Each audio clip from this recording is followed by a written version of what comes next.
mga low carber, kain po tayo. Actually, may baon po ako na sinigang na baboy. Dahil may birthday po sa mga kasamahan ko, mayroon pong chicken, lumpiang Shanghai, and pansit. Yan. Meron pa pong coffee jelly. So, it's some food here are high carb. So, dahil empty stomach ako for 15 hours fasting, I ate first something gulay. So, kinain ko muna po yung gulay dito sa aking sinigang. And then, dahil maraming protein, hindi ko na po kakainin yung rice ko. Yan. I make my body to slow my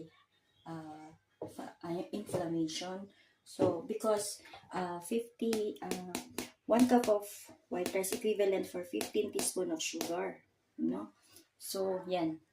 So, pwede kong kainin muna itong sinigang and, ayan, meron akong lettuce. No? Yan ang pinaka-rice ko. Kasi nag-rice naman ako kahapon. So, ngayon, hindi ako mag-rice. So, dahil may pancit. No? So, lagi siyang huli. And then, yan. So, kinain ko muna yung aking sinigang, and then lumpia, and then fried chicken.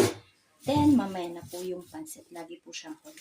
And my black coffee without sugar. Yan. Boba tea. Kain ko tayo.